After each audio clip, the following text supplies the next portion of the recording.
Welcome back to Real Life Documentary, a channel that brings to you real-life tragic stories and happenings. Please support us by subscribing to our channel.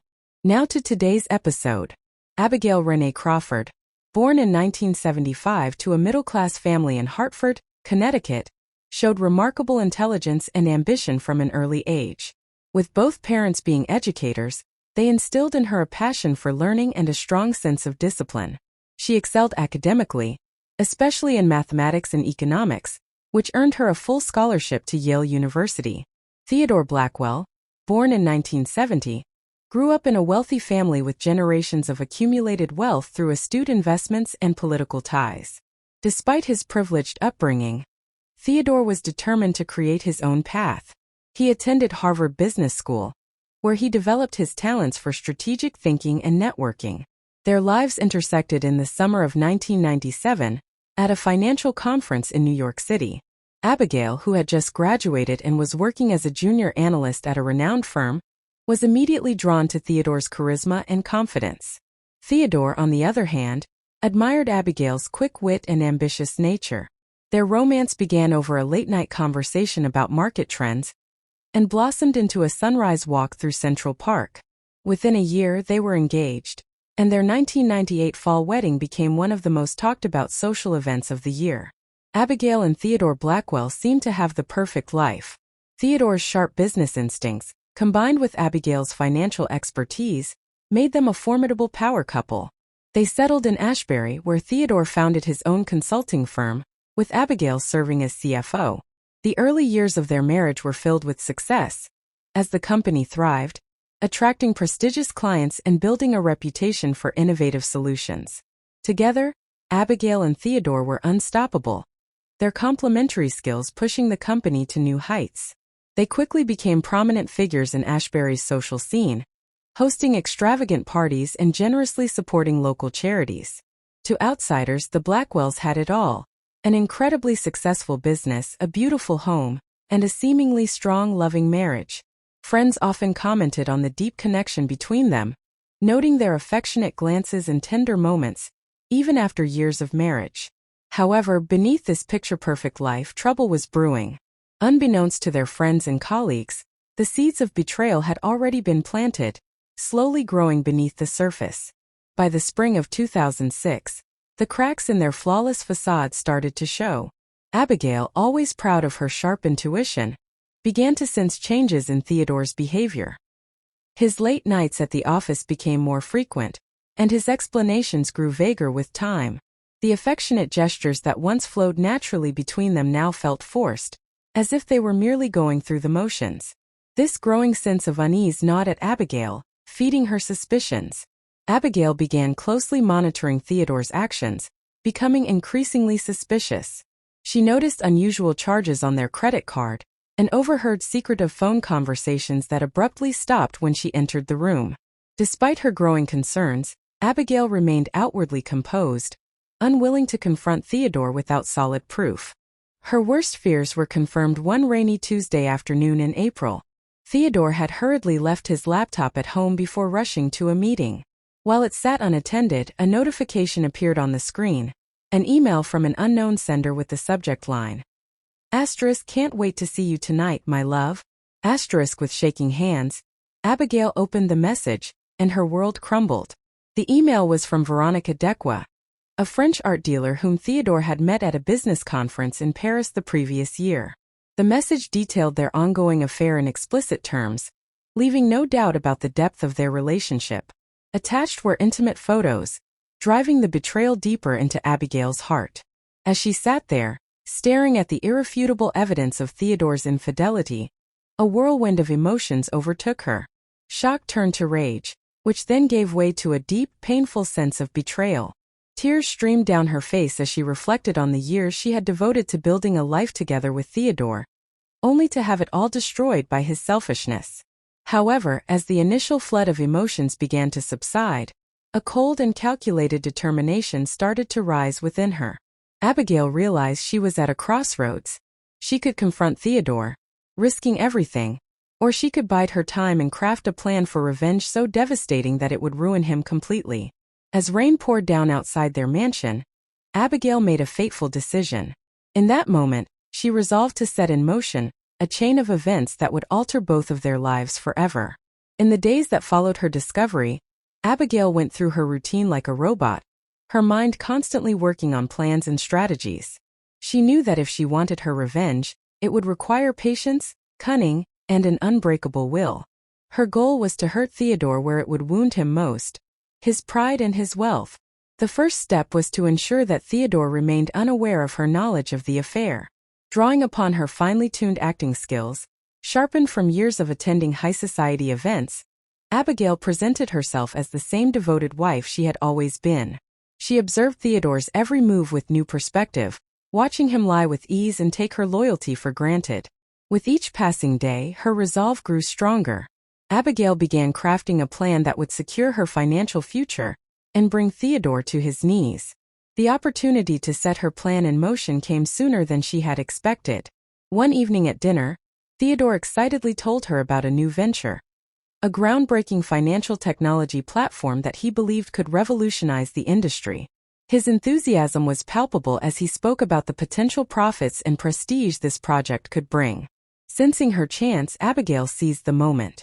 She listened attentively, asked thoughtful questions, and offered her full support. Over the next several weeks, she carefully steered Theodore's thinking, using her financial expertise to emphasize the enormous benefits of the project. She subtly encouraged him to invest heavily, framing it as a way to secure their future and create a lasting legacy. Blinded by his own ambition and by Abigail's apparent enthusiasm, Theodore eagerly agreed. Together, they began investing significant resources into developing the platform. Abigail insisted on being involved in every aspect of the project, under the guise of fully supporting Theodore's vision. But behind the scenes, Abigail was quietly setting the stage for her grand deception. Abigail meticulously built a web of shell companies and offshore accounts, hiding them beneath layers of legitimate transactions.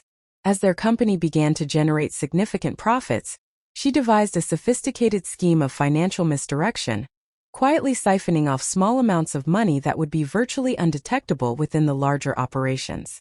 To further safeguard her plan, Abigail cultivated strong relationships within the financial industry, attending conferences, joining professional organizations, and building a reputation as a savvy businesswoman.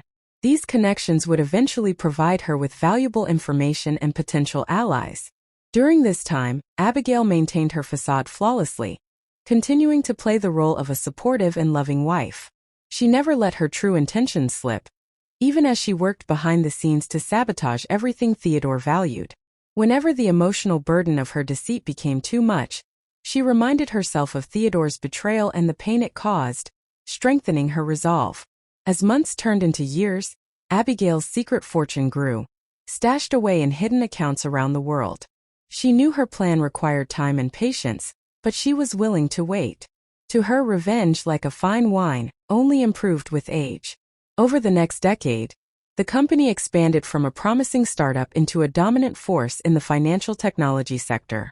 Theodore Blackwell became a celebrated figure in business, praised for his visionary leadership and innovation.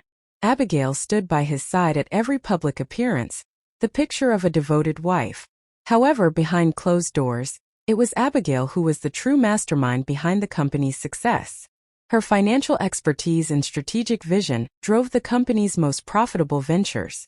While she worked tirelessly to ensure the company's growth, Abigail also perfected her intricate system of embezzlement.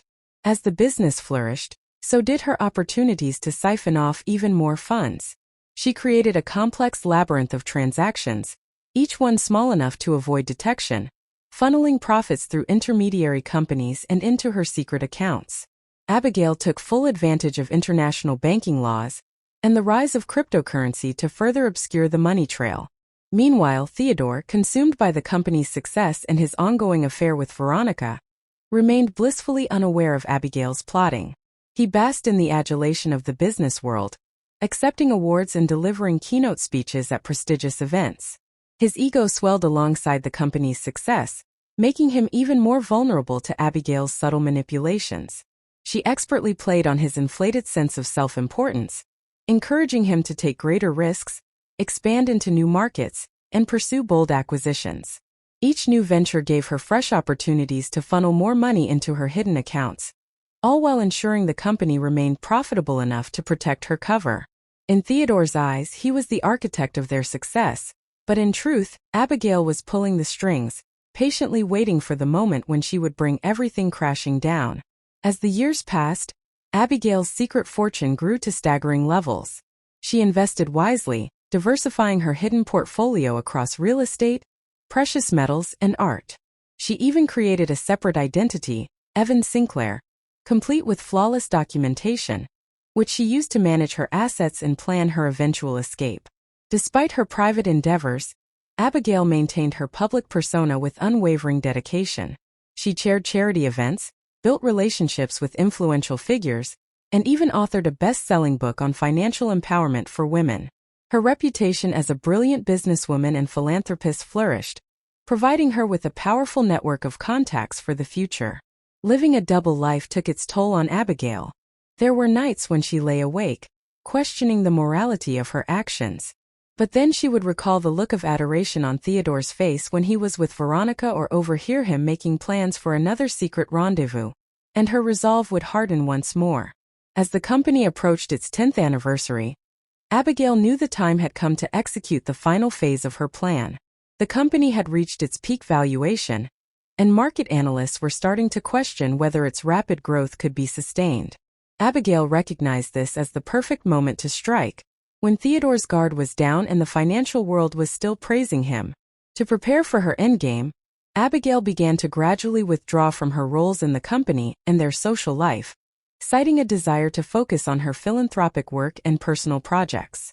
Theodore, self-absorbed as always, hardly noticed her withdrawal, too preoccupied with maintaining his public image and managing his affair.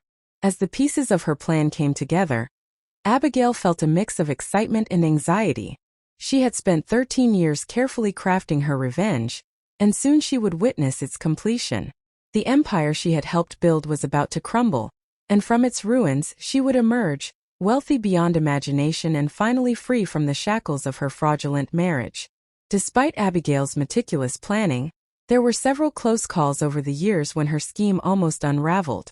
These incidents served as stark reminders of the precarious nature of her deception, pushing her to constantly adapt and refine her methods. One of the most nerve-wracking moments occurred in 2012 during a routine audit by an external firm. The lead auditor, a sharp accountant named Dominic Farrell, began asking pointed questions about certain discrepancies in the company's financial records. Abigail's heart raced as she realized Farrell was dangerously close to uncovering her embezzlement scheme. Thinking quickly, Abigail orchestrated a series of distractions to buy herself time. She accidentally spilled coffee on Farrell's laptop, causing a delay in the audit. During this brief reprieve, she worked tirelessly to patch the holes in her financial smokescreen. By the time the audit resumed, Abigail had successfully covered her tracks, but the experience left her shaken and more cautious than ever. Now, with her plan nearing completion, she was more determined than ever to see it through. In 2015, another complication arose when Theodore unexpectedly decided to bring in a new CFO, citing his desire for Abigail to have more time for her philanthropic work. The new CFO, Reginald Hartley, was known for his meticulous and forensic approach to financial management. Abigail instantly recognized Hartley as a significant threat to her operations. To neutralize him, Abigail employed a multi-pronged strategy. First, she used her extensive network to gather compromising information on Hartley, which she kept as leverage. At the same time, she befriended Hartley's wife, Elaine, integrating herself into their personal lives. This allowed her to subtly influence Hartley's decisions and keep his focus away from areas of the business that could jeopardize her plans. Perhaps the closest call came in 2017 when Veronica, Theodore's mistress, grew increasingly dissatisfied with her role as the other woman. Jealous and frustrated, Veronica threatened to expose the affair to Abigail. Unbeknownst to both Theodore and Veronica, Abigail had already intercepted this threat. Recognizing the danger this posed to her carefully constructed scheme, Abigail took swift and decisive action. She anonymously provided Veronica with evidence of Theodore's other indiscretions, effectively turning Veronica against him. Simultaneously, She manipulated events to make Theodore believe that Veronica was becoming a liability. The result was a messy but quiet end to their affair, with Abigail's involvement remaining completely hidden. Each of these close calls left Abigail increasingly paranoid and isolated. The constant pressure of maintaining her facade while orchestrating her intricate revenge began to take a toll on her mental and physical health. Yet, each near discovery only strengthened her resolve. She knew she had come too far and sacrificed too much to let her plan unravel at this point. As 2019 approached, Abigail sensed that the time had come to set the final stage of her plan into motion. She had meticulously prepared for this moment, and soon the empire Theodore had built on her back would crumble, leaving her to walk away unscathed, wealthy, powerful, and free from the man who had betrayed her. The company had reached its peak, with a market valuation far beyond even Theodore's most ambitious dreams. The financial world was at their feet, and Theodore's ego had never been more inflated. It was the perfect moment for Abigail to strike. Over the past few months, she had been meticulously transferring her hidden assets to her alter ego, Evelyn Sinclair. Under this name, she had purchased a secluded villa in the south of France and had begun preparing for a new life there. Every detail was carefully planned, from her wardrobe to the backstory she would use in her new community. In preparation for her disappearance, Abigail started planting seeds of doubt about the company's future among key investors and industry analysts. Using her extensive network, she spread subtle rumors about potential regulatory issues and market saturation. Her goal was to create an atmosphere of uncertainty that would intensify the chaos following her exit. Abigail also made sure to lead any future investigations down false paths. She created a trail of evidence suggesting a small-scale embezzlement scheme, diverting attention from the true extent of her actions. This deception would muddy the waters and make it harder for authorities to uncover her full scheme. At home, Abigail began emotionally distancing herself from Theodore, citing stress and a need for personal space.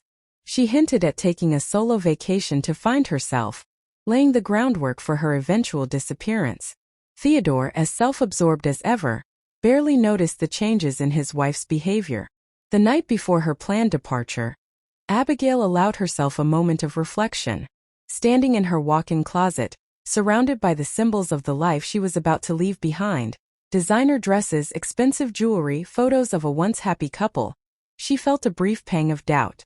Could she really walk away from 13 years of her life? But the thought of Theodore's betrayal, the years of living a lie, and the future awaiting her steeled her resolve. She packed a small, inconspicuous suitcase with only the essentials for her new life. Everything else, the clothes, the jewels, the memories, would be left behind, a final shedding of her old identity. As she lay in bed next to her sleeping, oblivious husband for the last time, Abigail allowed herself a small, satisfied smile. Tomorrow, Abigail Blackwell would cease to exist, and her masterpiece of revenge would be complete.